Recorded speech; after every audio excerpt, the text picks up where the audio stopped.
Back to ఇహా Telangana. నేను మీ journalist Kavya. ఇక మీ అందరికీ కూడా తెలిసిన ముచ్చటనే ఏసీబీకి సంబంధించిన కేసు A1గా కేటీఆర్ పైన కేసు నమోదైంది. దానికి సంబంధించిన ఇన్వెస్టిగేషన్ ప్రాసెస్ అనేది కూడా గ్రౌండ్ లెవెల్గా కూడా ఫైల్స్ తెప్పించుకోవడం ఈ కార్యక్రమం అంతా కూడా కొనసాగుతూనే ఉంది. మరి దీనిపైన అసలుకి బీఆర్ఎస్ సంబంధించిన పార్టీ వాళ్ళు ఏమంటారో తెలుసుకుందాం. ప్రజెంట్ మనతోటి బీఆర్ఎస్ స్పోక్స్ పర్సన్ ఉన్నారు, ఒకసారి మనం మాట్లాడదాం. ఏంది రామన్న పైన కేసు A1గా అండ్ A2గా అరవింద్ కుమార్ పైన ఈ ఫార్ములా రేసింగ్ సంబంధించి అవినీతి జరిగింది, డబ్బులు చేతులు మారినాయి అని ఇట్లా ఎన్నో ఆరోపణలు వినిపిస్తున్నాయి.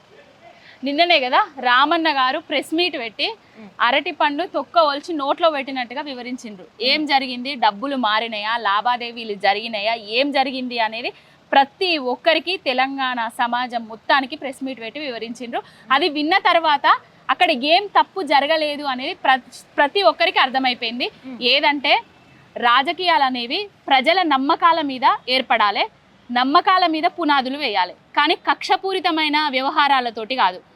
రేవంత్ రెడ్డి అనేటోడు డిసెంబర్ 9వ తారీఖున ఎప్పుడైతే అధికారంలోకి వచ్చిండో 7వ తారీఖు నుంచెల్లే కేటీఆర్ని అరెస్ట్ చేస్తా, కేసీఆర్ని అరెస్ట్ చేస్తా, హరీష్ రావు ఇచ్చేసిండు, జగదీశ్వర్ రెడ్డి ఇచ్చేసిండు అనేసి పక్క వాళ్ళ మీద నేరారోపణలు రుజువు చేద్దామనేసి ఏదో చేద్దామనేసి ఆయన పట్టుబడుతున్నాడు.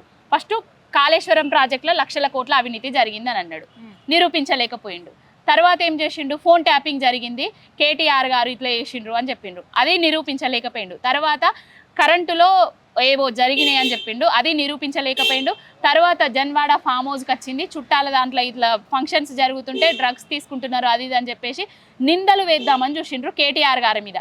అది కూడా బూమరంగ్ అయిపోయి ఆయనకే పట్టుకుంది. ఒక మహిళా మంత్రిని ముందట పెట్టి ఎట్లా అంటే ఒక సహచర మంత్రి అంటే ఇదివరకు మాజీ మంత్రి సహచర ఎమ్మెల్యే అని చూడకుండా అసభ్యకరమైన పదజాలం వాడుతూ ఆయనను నిందల పాలు చేద్దామని చూసిండ్రు. అది కూడా బూమరంగ్ అయి కోర్టు చివాట్లు పెట్టేదాకా వచ్చింది.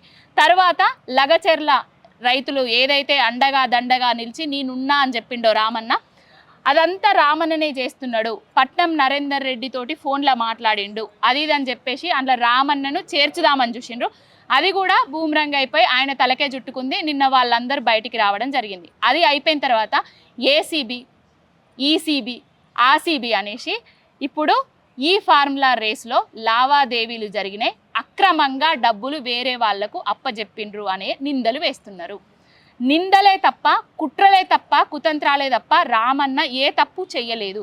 రామన్న తెలంగాణ రాష్ట్రం హైదరాబాదును అంతర్జాతీయంగా బ్రాండ్ ఇమేజ్ పెంచడానికి మాత్రమే ఈ ఫార్ములా రేస్ తోటి ఒప్పందాలు చేసుకున్నారు. ఒకసారి కండక్ట్ చేసిండ్రు, తర్వాత నెక్స్ట్ జరగడానికి నెక్స్ట్ ఇయర్ కూడా మా పార్టీ అధికారంలోకి వస్తుందని మేము అనుకున్నాము. నెక్స్ట్ కూడా అది రావడం వల్ల మనకు పెట్టుబడులు పెరుగుతాయి, ఎగుమతులు దిగుమతులు పెరుగుతాయి, ప్రతి ఒక్కరూ మన రాష్ట్రంతో వస్తారు చూస్తారు అనే ఉద్దేశంతో ఆ విధంగా చేయడం జరిగింది. ఈ పనికి మాలినోడు, ఈ చవట, ఈ సన్నాసి, ఈ దద్దమ్మ, ఈ కాంగ్రెస్ పార్టీలు అధికారంలోకి వస్తారని ఎవరూ అనుకోలేదు. రేవంత్ రెడ్డి ముఖ్యమంత్రి అవుతాడని కూడా ఎవరూ ఊహించలేదు. ఈ చేతగాని దద్దమ్మకు ఈ ఫార్ములా రేసు అసలు కండక్ట్ చేసే తెలివి లేక ఎంట్రీ ఫీజు కట్టి ఉన్నా కూడా చేయని దద్దమ్మ, అసహాయుడు, నిస్సహాయుడు ఈ రేవంత్ రెడ్డి అనేటోడు. ఇప్పుడు రేవంత్ రెడ్డి అనేటైన కేటీఆర్ ఏదో లావాదేవీలు అనేసి A1గా చేర్చడము, A2గా అరవింద్ కుమార్ గారిని, ఇంకొక రెడ్డి గారిని A3గా చేర్చడం జరిగింది. ఇవన్నీ నిందలు తప్ప ఏం లేదండి. అయితే అక్కడ నుంచి అధికారులు కూడా ఇప్పటికే ఏసీబీకి స్టేట్మెంట్లు ఇచ్చారు. అవును, అనుమతులు లేకుండానే ఈ డబ్బులు చెల్లింపులు జరిగినాయి, కేవలం మాకు మాట రూపంలో కేటీఆర్ చెప్పుడుతోటే మేము ఇచ్చినాం, దానికి మించి మాకు సంబంధం లేదని చెప్పి. మరి దీన్ని ఎట్లా తీసుకోవచ్చు అంటారు? మాట ఇచ్చినాము అదంతా కాదండి. ఏసీబీ యాంటీ కరప్షన్ బ్యూరో, ఆడ కరప్షనే జరగలేదు. ఇవన్నీ ఎందుకు వస్తున్నాయి? అసలు కరప్షన్ ఎక్కడ జరిగింది? 56 కోట్ల రూపాయలను ఎంట్రీ ఫీజుగా ఇచ్చిండ్రు. మళ్ళీ ఏ ప్రభుత్వం వచ్చినా కూడా అది కండక్ట్ చేయాలి కదా. చేతగాని దద్దమ్మ చేయలే కదా. ఇప్పుడు A1గా రేవంత్ రెడ్డిని చేర్చాలి. ఎందుకంటే అంతర్జాతీయంగా మన హైదరాబాద్ బ్రాండ్ ఇమేజ్ని పెంచింది ఈ ఫార్ములా. అంతర్జాతీయంగా హైదరాబాద్ బ్రాండ్ను దెబ్బతీసిండు ఇప్పుడు రేవంత్ రెడ్డి వచ్చి ఈ ఫార్ములా రేసుని కండక్ట్ చేయలేక. ఆల్రెడీ ఫీజు తీసుకోమని కూడా చెప్తున్నాయి కదా, వీళ్ళు తీసుకోక చేతగాక కదా. అసలు ఏం జరుగుతున్నదని నిన్న మొత్తం రామన్న గారు చెప్పిండ్రు కదా, లావాదేవీలు జరిగినాయి, మేము రామన్న చేస్తేనే చేసినాము అది ఇదని చెప్తున్నారు. కానీ ఇవన్నీ ఫాల్స్ అండి, ఫాల్స్ ఎలిగేషన్స్. రామన్న గారు హైదరాబాద్ నగరాన్ని హైదరాబాద్ బ్రాండ్ను పెంచేతందుకే ఈ ఫార్ములా రేస్ కండక్ట్ చేసిండ్రు. దాంట్లో ఏదో పైసలు కోసము అది ఇదని ఏది లేదల్లా. మరి నాన్ బెయిలబుల్ సెక్షన్స్ కూడా 4 పెట్టిర్రు. ఏసీబీ కూడా ఆల్రెడీ తమ పనిని తమను చేసుకునే పరిస్థితిలో ఉంది. మరి అధికారంలోకి వచ్చిర్రు. అధికారంలోకి వచ్చిన తర్వాత ప్రజలకు ఇచ్చిన హామీలను ప్రజా పాలన అన్నారు, పాలనను గాలికి వదిలేసిర్రు. ఓన్లీ కక్షపూరితంగా భాగంగానే ఇవన్నీ చేస్తున్నాడు. పట్టపగలు డబ్బుల సంచులతోటి 50 లక్షల రూపాయలతోటి దొరికిండు దొంగ. ఆ దొంగ ఇప్పుడు అందరినీ దొంగలు చేద్దామని చూస్తున్నాడు. నేను దొంగనైనా నన్ను అరెస్ట్ చేసిండ్రు, నేను కూడా వీళ్ళని అరెస్ట్ చేపిస్తా అని చూస్తున్నాడు. కుట్రపూరితంగా కక్షతోటి మాత్రమే చేస్తున్నాడు. వాళ్ళ ఏ విధంగా జరగలేదు. సో ఏ విధంగా జరగలేదు అంటున్నారు. ఏసీబీ ఏమో ప్రొసీడ్ అవుతున్నారు.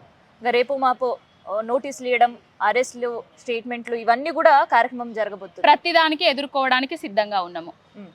న్యాయస్థానంలా మేము తేల్చుకుంటాము. మేము అసెంబ్లీ సాక్షిగా కూడా అడుగుతున్నాము. ఈ ఫార్ములా రేస్లో ఏం జరిగింది అని నిన్న రామన్న గారు కూడా అడిగినారు.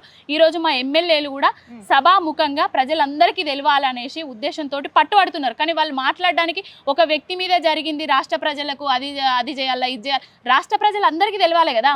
రాష్ట్ర బ్రాండ్ ఇమేజ్ని పెంచడానికి కదా కేటీఆర్ చేసింది. ఆయన వ్యక్తిగతంగా లాభపడడానికి కదా కాదు కదా, స్వలాభం కోసం చేసింది కాదు కదా. అందరికీ తెలియాలి కదా. తెలియాలంటే నువ్వు చర్చకు సిద్ధం కావాలి కదా. ఇప్పుడు ఎవరిని క్యాబినెట్ చేసిండ్రు ఈ ఫార్ములా రేసు ఎందుకు చెప్పలేదా అని అంటున్నారు కదా. రేవంత్ రెడ్డి అనేటోడు ఆదానితోటి ఒప్పందాలు చేసుకునేటప్పుడు ఏ క్యాబినెట్ సమావేశాలు చేసిండండి? మూసీ సుందరీకరణకు 150,000 కోట్లు అన్నప్పుడు ఏ క్యాబినెట్ ఆమోదం తెలిపిండండి? హైదరాబాద్లో ఇండ్లు కూలుస్తుంటే ఏ క్యాబినెట్ ఆమోదం తెలిపింది? గురుకుల విద్యార్థులకు పురుగులన్నం పెట్టమనేసి ఏ క్యాబినెట్ తెలిపింది?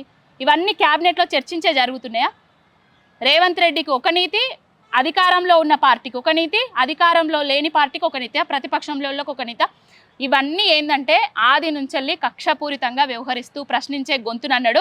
ప్రశ్నిస్తే తట్టుకోలేకపోతున్నాడు. ప్రజాపాలన అన్నాడు. నిర్బంధాలను చేస్తున్నాడు, అరెస్టులు చేస్తున్నాడు. ప్రతి ఒక్కటి తెలంగాణ సమాజం చూస్తున్నది. తెలంగాణ ప్రజలు చూస్తూనే ఉన్నారు. ఈ రేవంత్ రెడ్డి అనేటోనికి పిచ్చోని చేతిలో రాయి, ఆ రాయి ఎవరి మీద ఎప్పుడు పడుతుందో అర్థమైతే లేదు. ఎప్పుడు ఎలక్షన్స్ వస్తే మంచిగా ఉండురా నాయన, వీని పీడ విరగడైతే బాగుండు అని తెలంగాణ సమాజం మొత్తం చూస్తున్నది. సో రామన్న అరెస్ట్ తర్వాత కేటీఆర్ అరెస్టే ఉంటది, లేదంటే హరీష్ రావు అరెస్ట్ ఉంటదనే కూడా వినిపిస్తున్నాయి కదా. ఇగో 4 ఏండ్ల దాకా ఈ అరెస్టులతోటే కాలయాపన చేసేటట్టున్నాడు. అరెస్టులు చేస్తే ఈ జైలు సరిపోయేటట్లేవు, పక్క రాష్ట్రం జైల్లో కూడా తెచ్చుకోవాలిగా. ప్రతి ఒక్కరం అరెస్ట్ కావడానికి సిద్ధంగా ఉన్నాం. ప్రశ్నించేటోళ్ళందరిని అరెస్ట్ చేస్తా అంటున్నాడు ఈ మోతేవారి. మరి ఎవరి ఇవి ఎక్కడి దాకా ఆపుతాయి, ఈ కక్షలు ఎక్కడి దాకా ఆగుతాయి? మరి ప్రజల మీద పాలన మీద దృష్టి పెడతాడా లేదా? ఇప్పటికే అభివృద్ధి అనేది అటకెక్కింది. ప్రజలు మొత్తం థూ అని ఉంచుతున్నారు రేవంత్ రెడ్డిని. ఎక్కడికి పోయినా అక్కడ అసలు ఏంద్రా, ఎందుకు తెచ్చుకున్నాం రా ఇలాంటి ముఖ్యమంత్రిని, మన తెలంగాణ రాష్ట్రం అంటే ఇట్లా తీసుకొస్తున్నాడు కదరా అనేసి బాధపడుతున్నారు. అరెస్టులు చేసుకొని అండి, ప్రతి ఒక్కరం అరెస్ట్ కావడానికి సిద్ధంగా ఉన్నాము. మీరు జర్నలిస్టు సోదరులు అయి ఉండి మీరు ప్రశ్నిస్తే కూడా అరెస్టులు చేస్తున్నారు కదా, మీ మీద అక్రమ కేసులు పెడుతున్నారు కదా, మీకు కూడా తప్పుతలేవు కదా. రేపు మాకు కూడా తప్పయి అర్థమైపోయింది. రెడీగా ఉన్నాం ప్రతి ఒక్కదానికి. సో బాబాసాహెబ్ అంబేద్కర్ మన దగ్గర 125 అడుగుల పెద్ద విగ్రహం. సో అట్లాంటి అంబేద్కర్ ని అవమానపరిచేటట్టు అమిత్ షా మాట్లాడడం ఏంది? ఇక అంబేద్కర్ గారిని అవమానపరిచినట్టుగా అమిత్ షా మాట్లాడతారు. అంబేద్కర్ని అవమానపరిచే విధంగా మొన్ననే 125 విగ్రహం అడుగుల ఎత్తున విగ్రహాన్ని నిలిపి ఆకాశంలో అంబేద్కర్ గారిని పెట్టి దళిత సోదరులందరికీ తెలంగాణ రాష్ట్రంలో దళిత బంధు పథకాన్ని తీసుకొచ్చింది కేసీఆర్ గారు. ఆ దళిత బంధును నేను కేసీఆర్ 10 లక్షలే ఇస్తాడు, నేను వచ్చిన తర్వాత అధికారంలోకి 12 లక్షలు ఇస్తా అని చెప్పిండు. ఇప్పటి వరకు కూడా ఏ దళిత సోదరిని కూడా దళిత బంధు పథకంలో 12 లక్షలు రాలేదు. ఆ బాబాసాహెబ్ అంబేద్కర్ గారి విగ్రహానికి ఒక పూలమాల కూడా వెయ్యని అనాగరికుడు, దరిద్రుడు ఈ రేవంత్ రెడ్డి అనేటోడు. సో ఇది మొత్తానికైతే కేటీఆర్ అరెస్ట్ చుట్టే రాజకీయాలంతా కూడా తెలంగాణ హాట్గా సాగుతున్నాయని చెప్పొచ్చు. వాడి వేడిగా నిన్నటి నుంచి కూడా ఈ ఫార్ములా రేసింగ్ సంబంధించి చర్చకు సిద్ధమని బీఆర్ఎస్ సవాల్ విసురుతుంది. ప్రతి సవాల్గా కూడా దాన్ని స్వీకరిస్తూ ఏసీబీ దీనికి సంబంధించిన ఒక చర్చ కావచ్చు అండ్ దానికి సంబంధించిన ఇన్వెస్టిగేషన్తో ముందుకు పోతుంది. ఇవాళ కూడా సభ ప్రారంభం అవుతూనే హరీష్ రావు మనం చూసినాం. మనం ఈ ఫార్ములా రేసింగ్ సంబంధించిన చర్చను పెట్టాల్సిందే అని చెప్పి కూర్చున్న పరిస్థితి. దానికి సంబంధించిన స్పీకర్ కూడా ఇప్పుడు ఇది చర్చ ఒక వ్యక్తికి సంబంధించి పెట్టే పరిస్థితులు సమయం కాదు, రాష్ట్రానికి సంబంధించిన బిల్లులకు సంబంధించి రాష్ట్రానికి సంబంధించిన సమస్యలపైన చర్చించాల్సిన సమయం అంటూ కూడా నివారించే పరిస్థితి కనిపిస్తుంది. సో మొత్తానికైతే హైదరాబాద్లో మనం చూస్తుంటే కేటీఆర్ అరెస్ట్ ఎప్పుడు జరుగుతుందో, ఏ నిమిషాన పోలీసులు వచ్చి ఆయన స్టేట్మెంట్ రికార్డ్ సంబంధించి కావచ్చు, లేదంటే నోటీసుల పర్వం ఎప్పుడు ప్రారంభమవుతుందనే ఉత్కంఠ అయితే హైదరాబాద్లో మనకు కనిపిస్తుంది.